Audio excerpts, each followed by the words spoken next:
Hey guys, this is your Monday Morning Minute.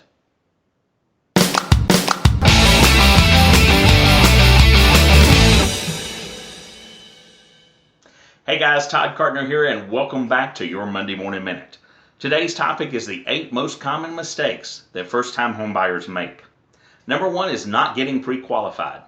You should always speak to your lender first before you go to look at a home, and make sure that you know what your budget is so you know what price range to look for with that home. You don't want to be out looking for something that just does not fit your budget. That gets your hopes up, and then therefore you can't get what you're looking for. Number 2 is making sure you stay away from those unicorns. And what I mean by that is I recommend that you go and make a list of all the things that you would like to have in your next dream home. However, make a little star beside those that you have to have, those must-have features, whether it's a granite countertops or a bonus room or a Carolina room or whatever it is, hardwood floors throughout. But don't be unrealistic in thinking that every single thing that you're looking for in a home is going to be in that first home that you look at, or even the first several homes that you look at. I call those unicorns, like I said, and we have to stay away from those. You can always upgrade and make those necessary changes that you have on your want list that are not on your need list. So make that list before we ever go and start looking. Number 3 is going to be that people think they have to use the listing agent to purchase the home. And the primary example that I like to use there is new home construction. With new home construction, the agent that is there on duty at the site, the location, in the sales office, works for the builder. They are going to be representing the builder.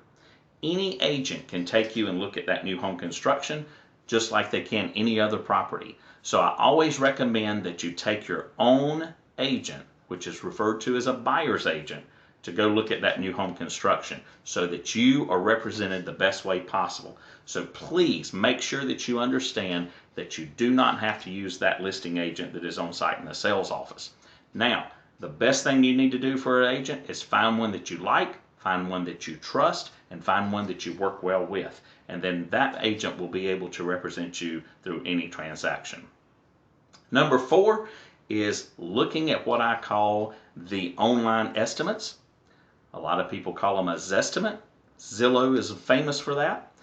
Don't go by those estimates. If you look at it this way, you can have the exact same model in the exact same community.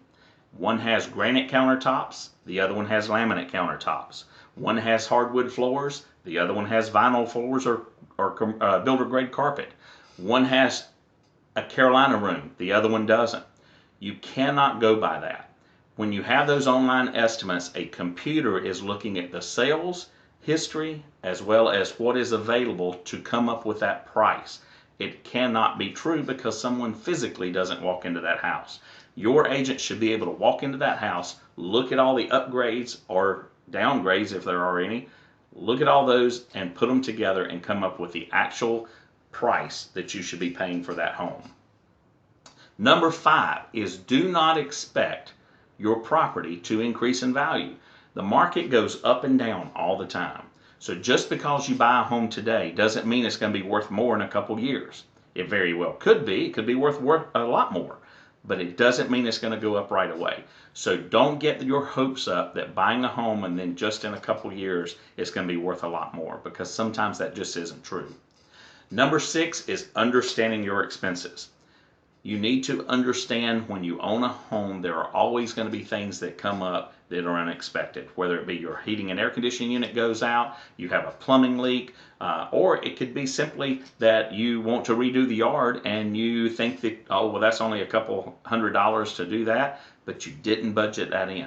So my rule of thumb is if you get qualified for, let's say, $250,000, let's look for a home that's in the $225,000 to $230,000 range so you're not completely maxed out on your budget, and that makes it a world of difference. Number 7 is feeling rushed. Do not let an agent rush you into something.